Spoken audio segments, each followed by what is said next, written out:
te quieres divertir con encanto y con primor, solo tienes que vivir un verano en Nueva York. Nueva York. Si te quieres divertir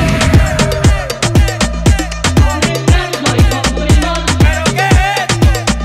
solo tienes que vivir Y este frío. un verano en Nueva York. Un ratito nada más. Ey, ey, ey.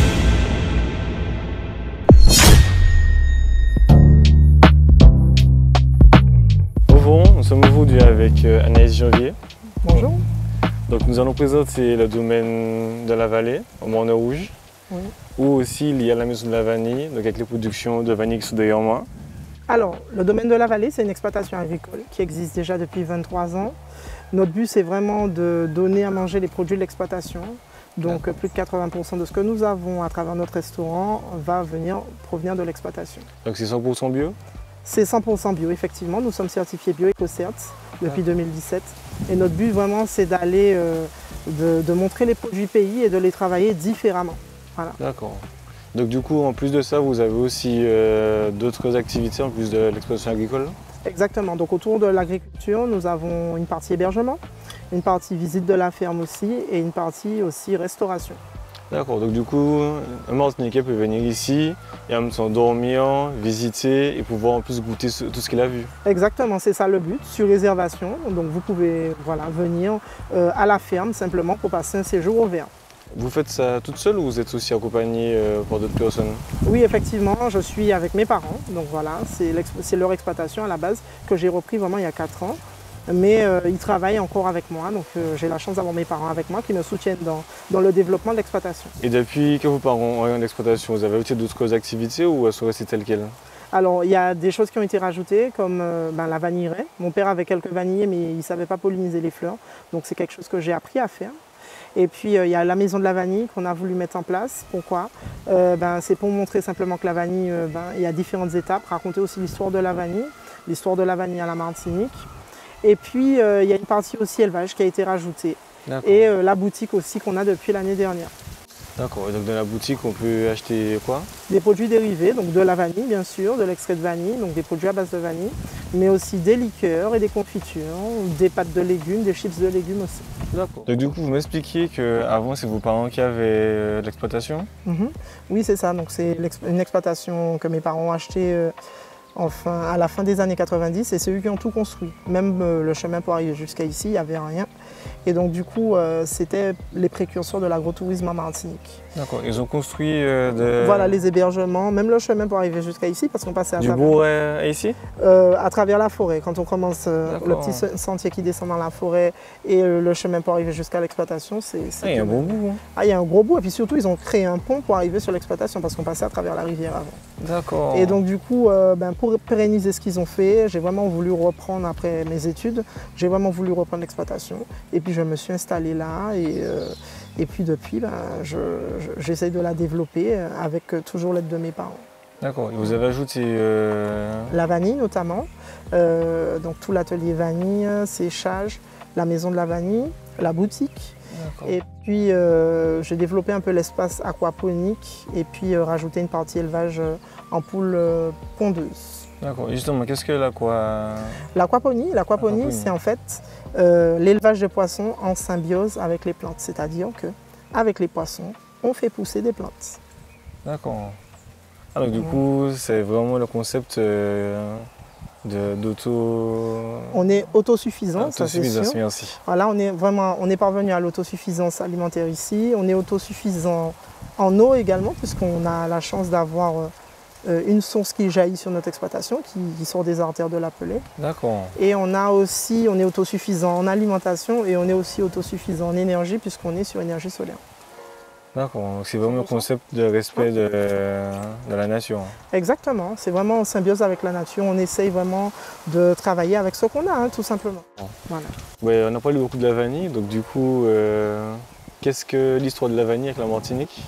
Alors, c'est vrai qu'en Martinique, on produisait de la vanille. Et à travers mon association de producteurs de vanille qui s'appelle Provae, on essaye de mettre en lumière, mettre en avant cette filière et la structurer en Martinique. D'accord. Notre but, c'est vraiment de montrer qu'on a une vanille d'excellence en Martinique qui gagne à être connue. Alors, il faut savoir qu'on produisait de la vanille en Martinique. Jusqu'en 1928, les gens produisaient de la vanille dans la forêt, hein. Et c'est pourquoi, encore aujourd'hui, on trouve des vanillerais abandonnés dans la forêt. Et après, les gens ont un petit peu délaissé ça pour plus se concentrer sur d'autres types de cultures comme la canne à sucre, la banane, par exemple. Mais c'est vrai que les gens produisaient de la vanille jusqu'à 3 tonnes qu'on envoyait vers la métropole. Et 3 tonnes de vanille sèche, c'est énorme. D'accord. Mais justement, pourquoi les gens ont délaissé, vous pensez? Les gens ont délaissé ça parce que c'était complexe. Déjà, travailler dans la forêt, c'est pas aisé. Et les gens travaillaient sur les arbres. Et il y a des arbres qui montent à 50 mètres de haut dans la forêt. Donc c'est un petit peu difficile, surtout compliqué à polliniser parce qu'il fallait polliniser les fleurs. Pour avoir une gousse de vanille, il faut polliniser les fleurs et on obtient une gousse qui va rester 9 mois sur le pied. Donc c'est fait par l'homme? Exactement, c'est fait par l'homme. Alors à l'état naturel, il y a des insectes qui le font, mais c'est accidentel. D'accord. Voilà. Donc pour être sûr d'avoir 100% de pollinisation, il faut le faire à la main. Et comment ça se fait? Alors il faut mettre en contact les organes sexuels. Il y a une partie mâle, une partie femelle qu'il faut rapprocher pour pouvoir obtenir en fait le pollen qui tombe sur les ovaires et qui va tomber dans la tige de la fleur. Et c'est la tige de la fleur qui forme la gousse de vanille. D'accord. Voilà. Donc vous m'avez dit 9 mois, donc c'est comme un enfant alors? Exactement, c'est comme un enfant. Donc 9 mois sur le pied et 9 mois aussi pour la sécher.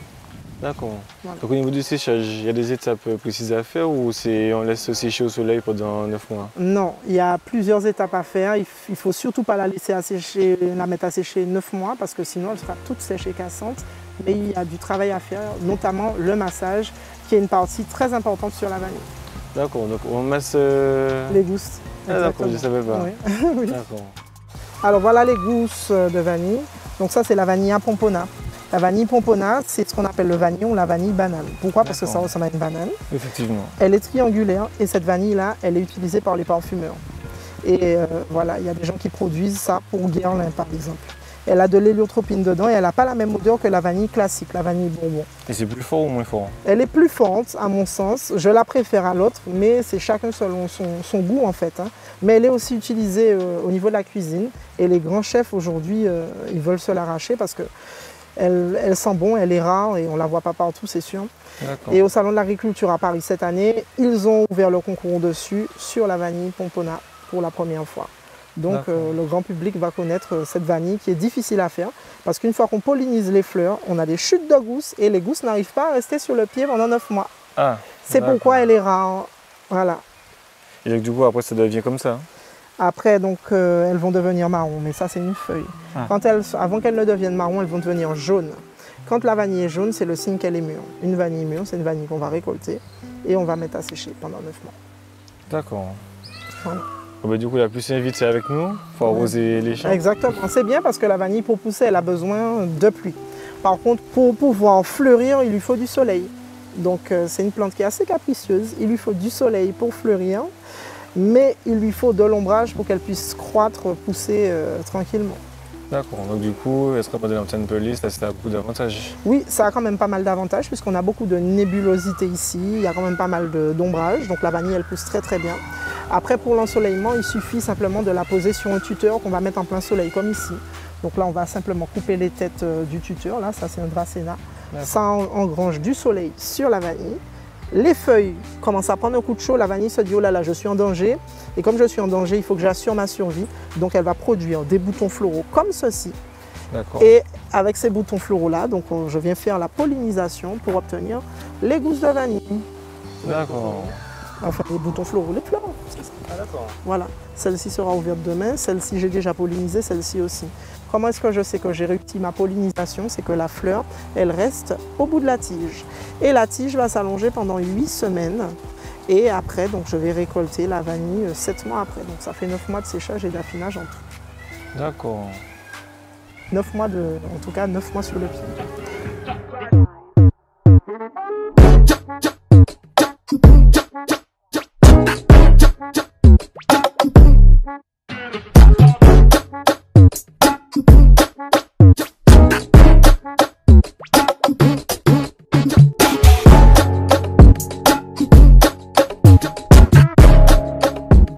Donc du coup, après avoir vu la vanille dans les champs, là nous sommes venus voir le séchage. Oui. D'accord. Alors le séchage de la vanille, ça prend du temps. Le séchage, c'est 9 mois. Donc la vanille, déjà, on la récolte quand elle est mûre. Au bout de 9 mois, qu'est-ce qui va se passer? Elle va jaunir. D'accord. Et quand la vanille, elle jaunit, ça nous donne quelque chose d'à peu près comme ça. Voilà, elle est jaune à peu près comme ça. Et donc, une fois qu'elle jaunit, on va procéder à la phase de séchage.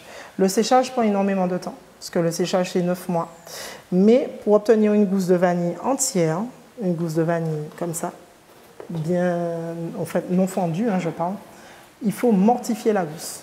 La mortification de la gousse, c'est quoi? C'est qu'on tue la gousse de vanille dans le but qu'elle n'éclate pas, puisque son procédé naturel, c'est d'éclater. D'accord. Et on va la mettre à ébouillanter à 65 degrés pendant 3 minutes. Ensuite, on la met en étuvage 24 heures. Et ensuite, séchage sur les sacs en toile de jute pendant environ 3 semaines. Une fois que la vanille devient brun chocolat, on va la rentrer et on va procéder au massage.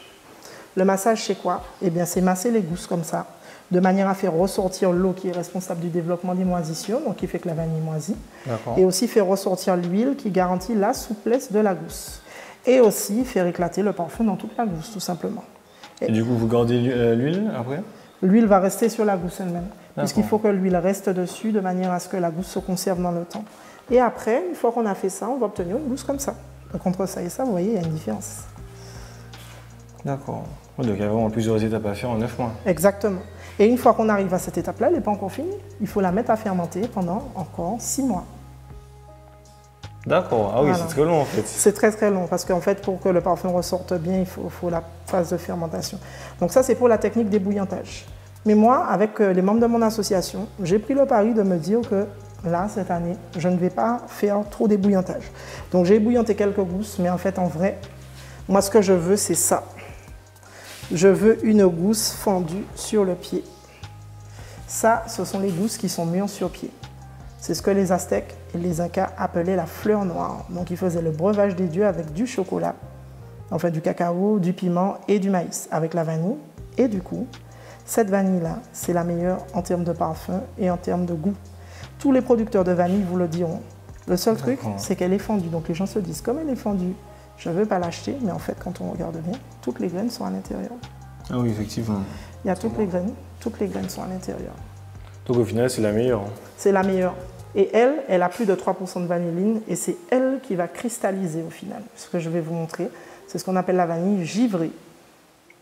Mais au niveau de la période, ça ne change pas. C'est toujours 9 mois qu'elle soit Alors, coupée ou pas. Alors, elle va rester par contre moins longtemps sur le pied. Donc, elle va rester sur le pied, elle va mûrir sur le pied, elle va commencer à s'éclater. Dès lors qu'elle est brun chocolat, on l'enlève tout simplement. Et puis, on la met là. On peut la mettre à fermenter dans une boîte ou la conserver dans un tube en verre. D'accord. Donc du coup, si on récapitule, ça fait quand même 9 mois pour le pied. 9 mois sur le pied et 9 mois de séchage si on fait la technique d'ébouillantage. Sinon, si on la laisse sur pied, on peut la laisser sur pied là. Au bout de 3-4 mois, la vanille, elle est prête. D'accord. Et après, c'est 6 mois quand même séchage. Non, on n'aura pas besoin de la sécher puisqu'en fait, elle sera déjà mûre sur le pied. Elle va déjà d'accord. devenir marron. Et après, on peut la mettre dans une boîte pour qu'elle puisse fermenter et sentir de plus en plus bon. Mais ce qu'il faut retenir globalement avec une vanille, c'est que la vanille, elle se bonifie avec le temps. C'est comme le bon vin. Plus elle est vieille, plus elle sent bon. D'accord. Voilà. Et donc du coup, les 6 mois additionnels après sont aussi pour cette étape-là ou elles sont supprimées aussi? Oui, les 6 mois additionnels, c'est surtout pour la technique de la vanille qu'on a ébouillantée. Puisqu'une vanille ébouillantée, elle va perdre en parfum. Donc pour que le parfum soit réactivé, il faut vraiment une phase de fermentation pour que l'odeur puisse revenir. Tandis que ça, l'odeur est déjà dedans et il n'y a pas grand-chose à faire dessus. Donc au final, c'est plus rapide et c'est meilleur au final? C'est plus rapide, c'est meilleur et c'est plus cher. Ah. D'accord. Là, on a vu la vanille qui est déjà prête à fleurir. Mais est-ce qu'il y a un nombre de temps à attendre avant de voir l'arbre fleurir? Exactement. La vanille, après la plantation, il faut attendre 4 ans pour avoir les premières fleurs. D'accord. Et donc après, au bout de 4 ans, donc on obtient les premières fleurs, on va les polliniser et les fleurs vont devenir des gousses qui vont rester 9 mois sur le pied. Et on va les enlever et on va les mettre à sécher encore 9 mois. D'accord. Donc du coup, il y a quand même 4 ans où vous restez sans rien. Exactement, donc il faut faire autre chose à côté. Tout le monde est attiré par le prix de la vanille, mais en fait, c'est pas parce que ça coûte environ 1 000 € le kilo qu'il faut se dire qu'on va se lancer que dans ça. Il faut faire autre chose à côté. Ah, 1 000 € quand même le kilo? Oui, 1 000 € quand même le kilo. D'accord, Voilà. mais il y a du travail. Mais il y a beaucoup de C'est travail. pas gratuit, comme on dit. Tout se fait à la main, c'est pas mécanisable. D'accord. Voilà. Oui, donc ça vaut le prix en fait. Exactement. D'accord. Mais justement, au niveau de la production locale, est-ce que vous avez parlé d'association? Oui. Comment ça se passe exactement? Alors, nous sommes dans une association de producteurs de vanille qui s'appelle Provae, producteurs de vanille et d'épices de Martinique. D'accord. Notre but, c'est vraiment de valoriser la vanille de Martinique. Et à travers notre groupement d'intérêt économique et environnemental, on veut aller chercher un AOC dans quelques années. Mais avant tout, il faut qu'il y ait des producteurs qui se mettent, qui plantent plus et surtout qui produisent de la vanille pour qu'on puisse quantifier réellement la quantité de vanille qu'il y a en Martinique, qui se produit en Martinique. Alors, moi, je produis et je commercialise sur mon exploitation. Et donc, du coup, comme on a des touristes qui viennent ici, les touristes achètent de la vanille, ils savent que c'est un produit pays, un produit surtout issu de l'agriculture biologique. D'accord. Et au niveau international, vous avez aussi des collaborations nationales? Alors, au niveau national, c'est vrai qu'il y a beaucoup de chefs qui me contactent, mais effectivement, comme mes quantités de vanille sont limitées, je suis quand même une cinquantaine de kilos à l'année, donc je ne peux pas pour le moment exporter. Vraiment, tout se vend, l'essentiel de ma production sur l'exploitation. D'accord. Donc là maintenant, on va découvrir la vanille givrée. Oui, la vanille givrée. Alors, la vanille givrée, c'est quoi? C'est la vanille qui est mûre sur pied, qui est bien concentrée, et donc du coup, elle va libérer des paillettes de cristal. Ah oui, effectivement. Et elle est beaucoup plus concentrée en parfum, elle va sentir vraiment mieux que les autres. Le parfum est vraiment différent. Et j'ai constaté que ça faisait ça, surtout sur les vanilles qui sont mises sur pied, tout simplement. D'accord. Donc elle sent super bon et elle est pleine de paillettes.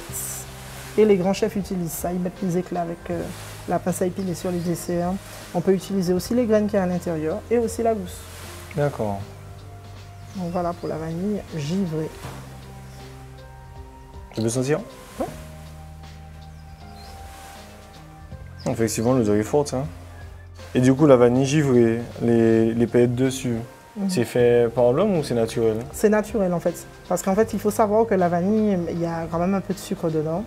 Et que bien concentrée comme ça et dans un tube hermétiquement fermé, elle n'aura pas d'autre choix en fait que de libérer tout ce parfum-là qui va ressortir sous forme de paillettes de cristal. Donc du coup, après le séchage, vous mettez directement dans le tube? Après le séchage, quand c'est affiné, eh bien, je mets dans le tube et avec le temps, plus ça vieillit, plus ça va faire des paillettes et plus ça va sentir bon. D'accord. Et du coup, l'affinage, c'est quoi? L'affinage, en fait, ce qu'on appelle séchage et affinage. Le séchage, c'est le séchage au soleil. Et ce qu'on va dire affiner, c'est le massage que je fais, c'est la fermentation, c'est ce qu'on appelle affiner. D'accord. Ah, c'est bien stressé, hein? Oui. Et puis ça, c'est la pompona. Donc la pompona, c'est la grosse vanille, le vanillon dont je parlais tout à l'heure, qu'on a vu sur le pied. Donc c'est la vanille banane. Alors c'est bien qu'on la fasse parce que c'est vraiment une vanille qu'on va trouver beaucoup aux Antilles, Amérique centrale aussi, et en Amérique du Sud aussi. Hein. Donc c'est vraiment une vanille typiquement américaine. C'est une vanille qui sent très bon, elle a des notes beaucoup plus florales. Effectivement. Elle n'a pas le même parfum que l'autre. Son parfum est très singulier, c'est beaucoup plus floral, mais il y a de l'héliotropine dedans, c'est une molécule qu'on recherche en parfumerie beaucoup. Mais on peut aussi l'utiliser en pâtisserie. D'accord. Donc, par exemple, les grandes entreprises de parfum peuvent utiliser ça pour faire du parfum? Exactement. Mais je sais qu'il y a des producteurs qui en produisent pour les grandes fragrances. D'accord. Mais c'est difficile à faire, cette vanille, parce qu'une fois qu'on a pollinisé les fleurs, toutes les gousses, elles tombent, elles pourrissent. Et on n'arrive pas à obtenir des gousses qui vont rester 9 mois sur le pied, quoi. Et moi, ici, j'arrive à le faire, mais je pense que c'est une question d'altitude. Ici, on est à 430 mètres d'altitude. Et au pied du volcan, je pense que la vanille, elle tient mieux, elle se plaît mieux avec cette altitude-là, plutôt que toutes les personnes qui sont au niveau de la mer ont des problèmes de coulure de gousse. Donc les gousses coulent et elles ne tiennent pas. D'accord. Voilà. Donc du coup, au niveau de la vente, comment ça se passe? Au niveau de la vente, c'est de la vente pour les particuliers. Les particuliers viennent ici et ils achètent, après la visite, ils achètent nos produits dans notre boutique directement. Notre production est exclusivement réservée à notre boutique, tout simplement. On vend au détail, on ne vend pas au kilo parce qu'on n'a pas suffisamment en termes de quantité. Mais ce qu'on veut mettre en avant, c'est les produits qu'on a, les petites unités qui sont de qualité. D'accord. Et vous vendez des gousses ou des produits dérivés directement? Alors, les gousses, c'est aussi des produits dérivés, comme l'extrait de vanille, par exemple. J'explique aux gens à travers la visite que l'extrait de vanille, ce n'est pas noir. Les gens ont l'impression que l'extrait de vanille, c'est noir. Mais en fait, les gens mettent du caramel dans l'extrait de vanille, ce qu'ils appellent la vanille liquide. L'extrait de vanille, c'est pas comme ça qu'on le fait. Historiquement, en Martinique, nous, on faisait l'extrait avec du rhum. Donc, on mettait la vanille à tremper dans le rhum pendant plusieurs mois, voire années. 1 an et demi minimum de macération.